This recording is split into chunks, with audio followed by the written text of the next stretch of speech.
Dans la salle claque, les femmes et filles de la Fondation Blouski, conduite par Guy Kilambwe, aux côtés d'autres femmes, ont préparé une journée de réflexion axée sur les droits garantis à l'autonomisation durable de la femme et de la jeune fille en RDC.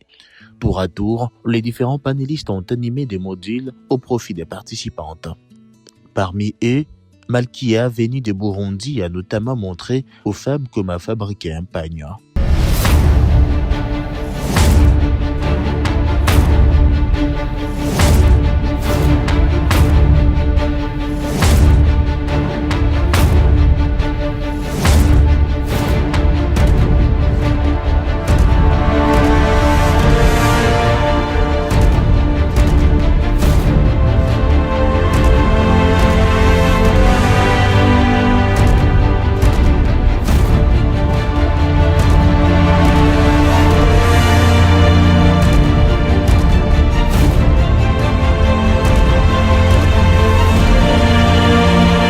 Le président national de la Fondation Blouski est revenu sur les motivations ayant conduit à la création de cette structure. C'est comme ça que moi je me suis dit, j'ai créé une fondation pour encadrer les jeunes, pour encadrer les jeunes dames, pour encadrer quelque chose. Par des formations telles que ceci, des ateliers. Si je peux le faire moi-même, si les moyens me le permettent, je peux toujours le faire. Et c'est comme ça que j'ai appelé ça Blue Sky. Pourquoi Blue Sky? J'ai regardé, quand on regarde dans le dictionnaire, la couleur bleue, ça a un sens. Le bleu, c'est quoi? Le bleu, c'est la stabilité. Le bleu, c'est la confiance. Le bleu, ça, quand on regarde le ciel, par exemple, c'est l'universel. C'est ça que moi j'ai regardé. En regardant ce ciel qui est bleu, la fondation, je pouvais donner ça à une fondation qui l'a appelée. Mais ça signifie quoi? Comme je vois partout qu'il y a une fondation fulani, fondation fulani. Moi j'ai dit c'est bien, on veut se faire le nom. Moi je me suis dit je fais Blue Sky, le ciel bleu.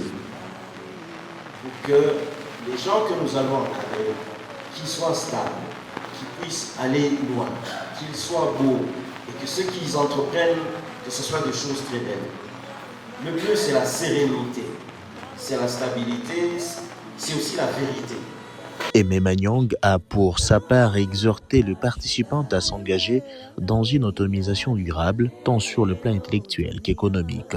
Si vous dépendre na mtu wakati loko na besoin ya kufanya kitu fulani, parce qu'on suppose que mtu wote eko na ambition, anako washiko ambition, ata katoto kaloko ka 3 ans na kaita, qu'est-ce que tu veux faire?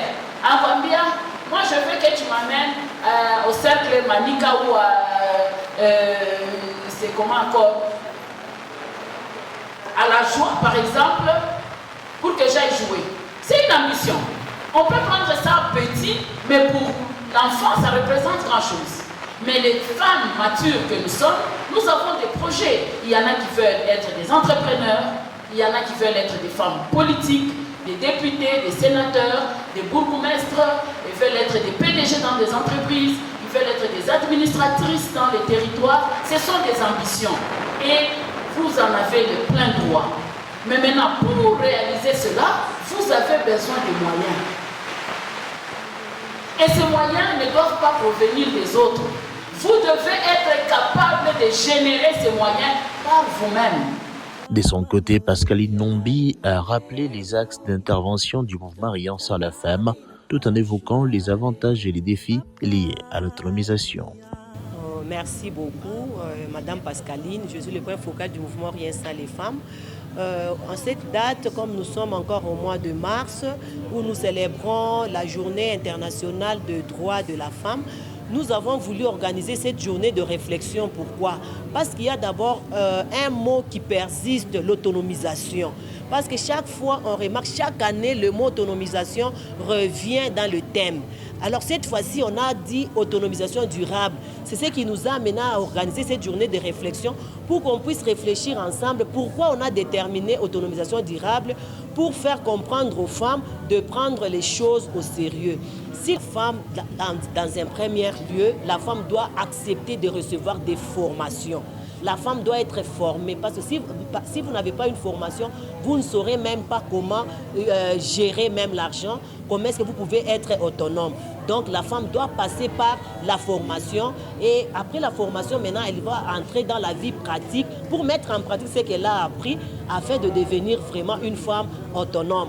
Quand on parle de l'autonomisation, qui est l'indépendance économique de la femme, ce n'est pas que la femme devient chef de la maison. La femme, c'est dans le sens d'être aide. Quand la femme est autonome, elle doit vraiment aider son mari avec l'économie qu'elle gagne. Elle doit aider sa famille. Elle doit aider même la communauté avec le travail qu'elle est en train de faire. Parce que quand on parle de l'autonomisation, on pousse la femme à exercer une activité génératrice de revenus. Maître Josué Cachal a quant à lui abordé la question des droits et garanties reconnus aux femmes par la législation congolaise. Merci beaucoup.